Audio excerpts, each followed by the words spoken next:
Hi guys. No no no English, only Kannada. Okay. ನಮಸ್ಕಾರ ಸ್ನೇಹಿತರೆ, ನನ್ನ ಹೆಸರು ಗಿನಿರಾಮ ಅಂತ. ಎಲ್ರು ನನ್ನ ರಾಮ ರಾಮ ಅಂತ ಕರೀತಾರೆ. ಅಂದಾಗೆ ಲಾಸ್ಟ್ ವಿಡಿಯೋಗೆ ನಿಮ್ ಕಡೆಯಿಂದ ಬಂದಿರೋ ಸಪೋರ್ಟ್ ನೋಡಿ ನನಗಂತೂ ತುಂಬಾನೇ ಖುಷಿ ಆಯ್ತು. ಇದೇ ರೀತಿ ಸಪೋರ್ಟ್ ಮಾಡಿ ನಮ್ಮ ಚಾನೆಲ್ ನ ಸಬ್ಸ್ಕ್ರೈಬ್ ಮಾಡಿ ಅಂತ ಕೂಡ ಕೇಳ್ಕೊತೀನಿ. ಹಾಗೆ ಕಮೆಂಟ್ ಮಾಡಿರೋರ್ಗೂ ಕೂಡ ತುಂಬು ಹೃದಯದ ಧನ್ಯವಾದಗಳು. ಈಗ ಈ ವಿಡಿಯೋ ಬರೋಣ. ನೋಡಿ, ಇಲ್ಲಿ ನಿಂತಿದಾರಲ್ಲ, ಇವರು ನಮ್ಮ ಅಜ್ಜಿ ಬಡ್ಡಿ ಬಂಗಾರಮ್ಮ ಅಂತ. ಇವ್ರ ಸ್ಟೋರಿನ ನಾನ್ ಹೇಳಲ್ಲಪ್ಪ, ನೀವೇ ವಿಡಿಯೋ ಒಳಗಡೆ ಹೋಗಿ ನೋಡಿ. ಯಾಕಂದ್ರೆ ನನಗಂತೂ ಇವ್ರನ್ನ ಕಂಡ್ರೆ ತುಂಬಾನೇ ಭಯ. ಲೋ ಗುಂಡ, ಬೇಗ ಊಟ ಮಾಡು, ಅಜ್ಜಿ ಬರೋ ಟೈಮ್ ಆಯ್ತು. ಅಜ್ಜಿ ಬಂದ್ರೆ ಗೊತ್ತಲ್ಲ. ಸರಿ ಬಿಡಮ್ಮ, ಬೇಗ ತಿಂತೀನಿ. ಅಜ್ಜಿ ಬರೋಷ್ಟೊತ್ತಿಗೆ ಎಲ್ಲ ಖಾಲಿ ಮಾಡ್ತೀನಿ, ನೋಡ್ತಿರೋ. ಅಯ್ಯೋ, ಅಜ್ಜಿ ಬಂದ್ರು. ಸೀತಾ, ಅಡಿಗೆ ಎಲ್ಲ ಆಯ್ತಾ? ಇವತ್ತಿನ ಕೆಲಸ ಏನು ಅಂತ ನೆನ್ಪಿದೆ ತಾನೆ? ಬೇಗ ಎಲ್ಲ ಮುಗಿಸ್ಕೊ, ಆಯ್ತಾ? ನಾನು ಹೊರಡ್ತೀನಿ. ಅಮ್ಮ, ನನಗೆ ನೆನ್ಪಿದೆ. ನೀವು ಹೇಳಿರೋ ಕೆಲ್ಸನ ನಾನು ಮುಗಿಸ್ತೀನಿ, ನೀವು ಹೋಗಿ ಬನ್ನಿ. ಗುಂಡ, ಸರಿಯಾಗಿ ಓದುತ್ತಾ ಇದೆಯಾ ತಾನೆ? ಏನಾದ್ರೂ ನಿನ್ ತರ್ಲೆ ಗೊತ್ತಾಗ್ಬೇಕು. ಆವತ್ತಿದೆ ಮಗ್ನೆ ನಿನ್ಗೆ. ಅಯ್ಯೋ, ಅಜ್ಜಿ ಬಂದ್ರು. ಏ ಕರಿಯ, ಎಲ್ಲೋ ನನ್ನ ಬಡ್ಡಿ ಕಾಸು. ಓಹೋ, ಇವನ್ ಶೋಕಿ ನೋಡು. ಮಗ್ನೆ, ಬಡ್ಡಿ ಕಾಸು ಕೊಡು ಯೋಗ್ಯತೆ ಇಲ್ಲ. ಫೋನ್ ಶೋಕಿನಾ? ಇಲ್ಲ ಬಂಗಾರಮ್ಮ, ನಾನ್ ನಿಂಗ್ ಬಡ್ಡಿ ಕಾಸು ಕಟ್ಬಿಡ್ತೀನಿ. ನಿನ್ನ ಹಂಗೆಲ್ಲ ಯಾಮಾರ್ಸಲ್ಲ. ಓಹೋ, ನಿನಗ್ ನಾನು ಯಾಮಾರ್ಸೋ ಆಸೆ ಬೇರೆ ಆಯ್ತಾ? ಗೊತ್ತಲ್ಲ ನನ್ ಬುದ್ಧಿ. ಮಗ್ನೆ, ಹುಷಾರ್. ಅಯ್ಯೋ, ಸತ್ತೇ ಈ ಬಂಗಾರಮ್ಮನ್ ಕೈಯಲ್ಲಿ. ತಾರಿ ಬಿಡ್ರೋ. ಬಡ್ಡಿ ಬಂಗಾರಮ್ಮ ಅಂದ್ರೆ ಸುಮ್ನೆನಾ? ಇಷ್ಟು ಭಯ ಇರ್ಬೇಕು ನಾನು ನೋಡಿದ್ರೆ. ಎಲ್ರೂ ಓಡ್ರೋ, ಬಡ್ಡಿ ಬಂಗಾರಮ್ಮ ಬರ್ತಾವಳೆ. ನಾನೇ ಎಷ್ಟು ದಿನ ನನ್ನ ಕೈಯಿಂದ ತಪ್ಪಿಸ್ಕೊಂತಿರುಗತೀಯ? ಇವತ್ತೈತೆ ಇರು ನಿನಗೆ. ಅಯ್ಯಯ್ಯಪ್ಪೋ, ಒದ್ರಲಪ್ಪ ಯಾರೋ. ಅಯ್ಯೋ, ಬಡ್ಡಿ ಬಂಗಾರಮ್ಮ ನೀನು? ಮದ್ನೆ, ಎಷ್ಟು ದಿನ ಅಂತ ತಪ್ಪಿಸ್ಕೊಂಡು ಓಡಾಡ್ತೀಯ? ಸಿಕ್ತೆ ಅಲ್ವಾ ಇವತ್ತು? ಎತ್ತು ನನ್ನ ಬಡ್ಡಿ ಕಾಸು. ಅಯ್ಯೋ, ಕ್ಷಮ್ಸು ಬಂಗಾರಮ್ಮ, ನಾನಿನ್ಮೇಲ್ ಹಿಂಗೆಲ್ಲ ಮಾಡಲ್ಲ. ನಿನ್ ದುಡ್ಡನ್ನ ವಾಪಸ್ ಕೊಟ್ಬಿಡ್ತೀನಿ. ಅಯ್ಯಯ್ಯೋ, ಕಿಟ್ನಲ್ಲಪ್ಪೋ ಈ ಬಡ್ಡಿ ಬಂಗಾರಮ್ಮನ ಕೈಯಲ್ಲಿ. ಹಾಗೆ ಬಾ ದಾರಿಗೆ. ಇನ್ನೊಂದು ಸಲ ನನ್ನ ಕೈಯಿಂದ ತಪ್ಪಿಸ್ಕೊಂಡು ತಿರ್ಗಾಡು. ನಿನ್ಗೈತೆ ಮಾರಿ ಹಬ್ಬ. ಏನಿಲ್ಲ ಹಾಗೆ ನೋಡ್ತಾ ಇದ್ದೀರಾ? ಎಲ್ಲ ಹೋಗ್ರೆ ಮನೆಗೆ. ಬಂದ್ಬಿಡ್ತಾರೆ ಬೀದಿಲ್ ನಿಂತ್ಕೊಂಡು ಜಗಳ ನೋಡಕ್ಕೆ. ನಿಮ್ಗೆ ಮಾನ ಮರ್ಯಾದೆ ಏನೂ ಇಲ್ವಾ? ಹೋಗ್ರಿ. ಹೀಗೆ ಎಲ್ಲರನ್ನ ಊರ್ನಲ್ಲಿ ಹೆದರಿಸ್ತಾ ಬೆದರಿಸ್ತಾ ಬಡ್ಡಿ ಬಂಗಾರಮ್ಮ ಎಂದು ಹೆಸರು ಪಡೆದು ಊರಿನ ಎಲ್ಲ ಕಡೆ ಹಾರ್ಬರ್ಟಿಸ್ತಿದ್ದಳು. ಊರಿನ ಜನರಿಗೆಲ್ಲ ಈಕೆಯನ್ನು ಕಂಡರೆ ತುಂಬ ಭಯ. ಎಲ್ಲರೂ ಬಂಗಾರಮ್ಮನಿಗೆ ಈಡಿ ಶಾಪ ಹಾಕುತ್ತಿದ್ದರು. ಬಂಗಾರಮ್ಮನನ್ನು ಕಂಡರೆ ಯಾರಿಗೂ ಆಗುತ್ತಿರಲಿಲ್ಲ ಆಕೆ ಯಾವಾಗ ಸಾಯುತ್ತಾಳೆ ಎಂದು ಎಲ್ಲರೂ ಕಾಯುತ್ತಿದ್ದರು. ಹೀಗೆ ಕೆಲವು ದಿನ ಬಂಗಾರಮ್ಮ ಎಲ್ಲರನ್ನೂ ತನ್ನ ಕೈಕೊಂಬೆಯಾಗಿ ಆಡಿಸುತ್ತಿದ್ದಳು. ಬಂಗಾರಮ್ಮನ ಬಗ್ಗೆ ಹೀಗೆ ಮಾತನಾಡಿಕೊಳ್ಳುತ್ತಿರ್ತಾರೆ. ಈ ಬಂಗಾರಮ್ಮ ತಿಂಗಳಿಗೊಮ್ಮೆ ಎಲ್ಲೋ ಹೋಗ್ತಾಳೆ. ಆದರೆ ಈ ವಿಷಯ ಯಾರಿಗೂ ಗೊತ್ತಾಗ್ತಾ ಇಲ್ಲ. ಅವಳು ಮಗಳನ್ನ ಕೇಳಿದ್ರೂ ಏನೂ ಹೇಳ್ತಾ ಇಲ್ಲ. ಹೀಗೆ ಊರಿನ ಜನ ಬಂಗಾರಮ್ಮನ ಬಗ್ಗೆ ಮಾತನಾಡಿಕೊಳ್ಳುತ್ತಿರ್ತಾರೆ. ಸ್ವಲ್ಪ ದಿನ ಕಳೆದ ನಂತರ ಬಂಗಾರಮ್ಮ ಮಾತನಾಡಲು ಶಕ್ತಿಯಿಲ್ಲದೆ ಮಲಗಿರುತ್ತಾಳೆ. ಇದನ್ನು ಕಂಡ ಊರಿನ ಜನರ ಸಂತೋಷಕ್ಕೆ ಪಾರವೇ ಇರಲಿಲ್ಲ. ಎಲ್ಲರೂ ಕುಣಿದು ಕುಪ್ಪಳಿಸ್ತಾರೆ.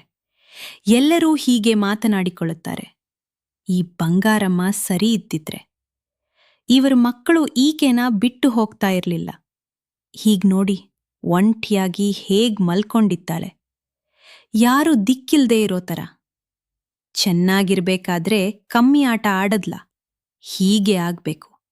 ಇದೇ ರೀತಿ ಬೈದುಕೊಳ್ಳುತ್ತಿರ್ತಾರೆ. ಆಗ ಅಲ್ಲಿಗೆ ಬಂಗಾರಮ್ಮನ ಮಕ್ಕಳು ಸೊಸೆಯರು ಓಡಿ ಬರುತ್ತಾರೆ. ಈ ಬಡ್ಡಿ ಬಂಗಾರಮ್ಮನ್ಗೆ 2 ಗಂಡು ಮಕ್ಕಳೇ. ಇಷ್ಟು ದಿನ ಎಲ್ಲಿದ್ರು?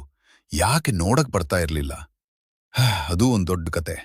ಈ ಬಂಗಾರಮ್ಮನ ಮಕ್ಕಳು ಅವರಪ್ಪ ತೀರ್ಕೊಂಡ್ಮೇಲೆ ಈಕೆ ಹತ್ರ ಆಸ್ತಿ ಭಾಗ ಮಾಡಕ್ ಕೇಳಿದ್ರು. ಅದಕ್ಕೀ ಬಂಗಾರಮ್ಮ, ಏನ್ ಆಸ್ತಿಯಲ್ಲಿ ಪಾಲ್ ಬೇಕೆ? ಹೋಗ್ರೋ, ಈ ಆಸ್ತಿ ನಿಮ್ ಅಪ್ಪ ಸಂಪಾದನೆ ಮಾಡಿದ್ದಲ್ಲ. ನಿಮ್ಮಪ್ಪ ಕುಡಿದು ಕುಡಿದು ನೆಗದ್ಬಿದ. ನಿಮ್ಮಪ್ಪನ ಆಸ್ತಿ. ಆ ಖಾಲಿ ಬಾಟ್ಲುಗಳು. ಹೋಗಿ ತಗೋ, ಹೋಗ್ರಿ. ಇದು ನಾನ್ ಕಷ್ಟಪಟ್ಟು ಸಂಪಾದನೆ ಮಾಡಿರೋ ಆಸ್ತಿ. ಇದ್ರ ಮೇಲೆ ನಂದೇ ಹಕ್ಕು. ನಾನ್ ಈ ಆಸ್ತಿನ ಯಾರಿಗ್ ಬೇಕಾದ್ರೂ ಕೊಡ್ತೀನಿ. ಇಲ್ಲ ಅಂದ್ರೆ ನಾನೇ ಮಜಾ ಮಾಡ್ತೀನಿ. ನಿಮ್ಗೆ ಯಾಕ್ರೋ ಕೊಡ್ಬೇಕು? ಯಾವತ್ತಾದ್ರೂ ನೀವು ನನ್ನ ಹೆತ್ತ ತಾಯಿ ಅಂತ ನೋಡಿದ್ದೀರಾ? ಯಾವಾಗ ನೋಡಿದ್ರೂ ದುಡ್ಡು ಆಸ್ತಿ ದುಡ್ಡು ಆಸ್ತಿ ಅಂತ ಸಾಯ್ತೀರ. ಈ ನನ್ನ ಆಸ್ತಿನಲ್ಲಿ ಒಂದು ಬಿಡಿ ಗಾಸ್ ಕೂಡ ನಿಮ್ಗೆ ಕೊಡಲ್ಲ. ಹೋಗ್ರಿ, ಅದೇನ್ ಬೇಕೋ ಮಾಡ್ಕೊಳ್ಳಿ. ಅತ್ತೆ, ಮತ್ತೆ ನನ್ ಕತೆ ಏನು? ನನಗ್ ಉಳ್ದಿರೋ ವರದಕ್ಷಿಣೆ ಯಾವಾಗ ಕೊಡ್ತೀಯ? ನಾನ್ ಪ್ರತೀ ಸಲ ಬಂದ್ ನಿಂತ್ರ ಕೇಳಕ್ಕಾಗಲ್ಲ. ಅದೇನಾಯ್ತೋ ಈಗ್ಲೇ ತೀರ್ಮಾನ ಮಾಡ್ಬಿಡು. ಬಾರೆಯ್ಯ ಅಳಿಮಯ್ಯ, ನಿಂದೆ ದಾರಿ ಕಾಯ್ತಾ ಇದ್ದೆ. ವರದಕ್ಷಿಣೆ ಬೇಕಾ ನಿಮ್ಗೆ? ಕಟ್ಕೊಂಡಂತಿನ ಸಾಕ್ ಯೋಗ್ಯತೆ ಇಲ್ಲ. ಅಂದಾಗೆ ನಾನ್ ಕೊಟ್ಟಿರುವ ಒಡವೆ ಎಲ್ಲ ಏನ್ ಮಾಡ್ದೆ? ಆ ಒಡವೆ ನನ್ನ ಮಗಳಂತ ಮಾಡಿದೆ. ಅದನ್ನೆಲ್ಲ ನಿಮ್ ಶೋಕಿಗೆ ಉಪಯೋಗಿಸ್ದೆ ತಾನೆ? ಈಗ ಮತ್ತೆ ವರದಕ್ಷಿಣೆ ಕೇಳ್ಕೊಂಡ್ ಬಂದಿದ್ದೀಯ ನಿನ್ನಂತ. ತಲೆ ಕೆಟ್ಟೋನ ಜೊತೆ ನನ್ ಮಗಳು ಬದುಕಲ್ಲ. ನನ್ ಮಗಳು ನನ್ ಮನೆಯಲ್ಲಿ ಗಂಜಿ ಕುಟ್ಕೊಂಡ್ ಬದುಕ್ಲಿ. ಈ ಥರ ದುಡ್ಡಿನ ಆಸೆ ಇರೋ ನಿನ್ನಂಥವನ್ ಜೊತೆ ನನ್ ಮಗಳು ಬರಲ್ಲ. ಹೋಗೋ ಇಲ್ಲಿಂದ. ಈ ರೀತಿ ಬಡ್ಡಿ ಬಂಗಾರಮ್ಮ ಎಲ್ಲರನ್ನೂ ಬೈದು ಕಳಿಸ್ಬಿಡ್ತಾಳೆ. ಅವತ್ತಿಂದ ಇವತ್ವರೆಗೂ ತಾಯಿ, ಮಗಳು ಮತ್ತು ಮೊಮ್ಮಗ ಮಾತ್ರ ಜೊತೆಗಿದ್ರು. ಆದರೆ ಹುಷಾರಿಲ್ಲ ಅನ್ನೋ ಈ ವಿಷಯನ ತಿಳ್ಕೊಂಡು ಈ ಬಡ್ಡಿ ಬಂಗಾರಮ್ಮನ ಮಕ್ಕಳು ಈಗ ಬಂದಿದ್ದಾರೆ. ಇಷ್ಟು ದಿನ ಈಕೆ ಇದಾಳೋ ಇಲ್ವೋ ಅಂತ ಕೂಡ ನೋಡಿಲ್ಲ. ಈಗ ಹೋದ್ರೆ ಆಸ್ತಿಯೆಲ್ಲ ಹಂಚ್ಕೊಂಬೋದು ಅಂತ ಬಂದಿದ್ದಾರೆ ಅನ್ಸುತ್ತೆ. ಓಹೋ, ಬಂದನ್ ನೋಡಿ ಅಳಿಮಯ್ಯ ಕೂಡ. ಸೀತಾ, ಅಮ್ಮಂಗ್ ಏನಾಯ್ತು? ಡಾಕ್ಟರ್ನ ಕರೆಸಿದ್ದ, ಏನಂದ್ರು? ಯಾಕೆ ಸೈಲೆಂಟ್ ಆಗಿದ್ಯಾ? ಏನು ಮಾತಾಡ್ತಾ ಇಲ್ಲ? ಅಣ್ಣ, ಇದಕ್ಕೆಲ್ಲ ಕಾರಣ ನೀನೇ. ಅಮ್ಮ ನಿನ್ನಿಂದಲೇ ಕೊರಗಿ ಹಾಸಿಗೆ ಹಿಡಿದಿದ್ದಾರೆ. ಇದಕ್ಕೆಲ್ಲ ನೀನೇ ಜವಾಬ್ದಾರಿ. ಮುಚ್ಚಾ ಬಾಯ್, ನಾನಲ್ಲ ಕಾರಣ, ನೀನು. ಅವತ್ತು ನೀನೇ ತಾನೇ ಆಸ್ತಿ ಪಾಲ್ಬೇಕು ಅಂದಿದ್ದು. ಅದಕ್ಕೆ ಅಮ್ಮ ಕೊರ್ಗಿ ಈಗಾದ್ರು ಹೀಗೆ ಬಂದು ನನ್ಮೇಲೆ ಆಗ್ತಾನೆ. ಹೀಗೆ ಅಣ್ಣ ತಮ್ಮ ಇಬ್ರೂ ಜಗಳಕ್ಕೆ ಬೀಳ್ತಾರೆ. ಬಂಗಾರಮ್ಮನಿಗೆ ಏನಾಗಿದೆ ಅಂತ ಕೂಡ ನೋಡ್ತಾ ಇಲ್ಲ. ಇವರಿಬ್ಬರ ಹೆಂಡತಿಯರು ಎಷ್ಟು ಸಮಾಧಾನಪಡಿಸಿದ್ರು ಸುಮ್ಮನಾಗುತ್ತಿರ್ಲಿಲ್ಲ.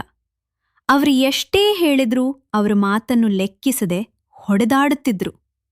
ಈ ಜಗಳವನ್ನು ನೋಡಿ ಸಾಕಾದ ತಂಗಿ ಇಬ್ರನ್ನು ಗದರಿಸ್ತಾಳೆ.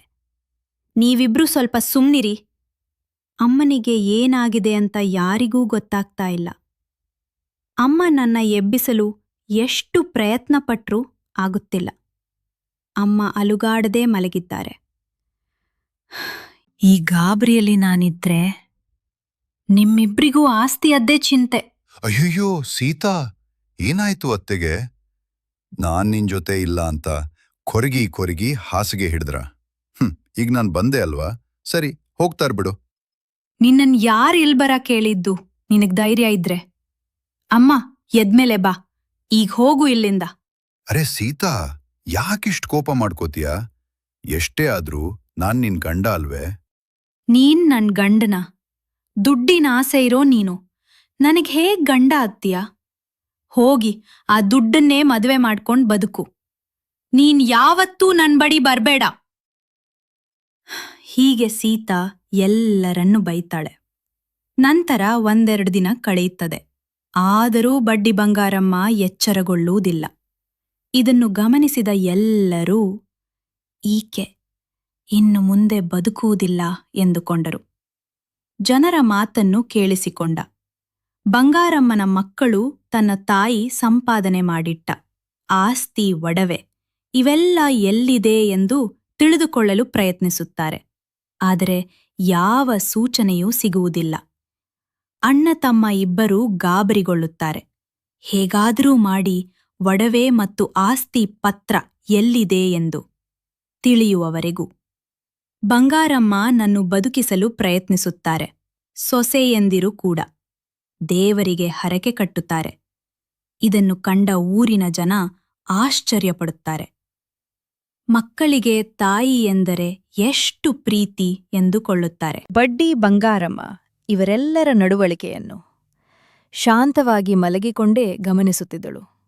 ಆಕೆಗೆ ಅರ್ಥವಾಯಿತು, ಇವರಿಗೆ ಇನ್ನೂ ಬುದ್ಧಿ ಬಂದಿಲ್ಲ, ಮುಂದೆ ಬರುವುದಿಲ್ಲ ಎಂದು ತೀರ್ಮಾನಿಸಿ ಮೆಲ್ಲನೆ ಕಣ್ಣು ತೆರೆದಳು.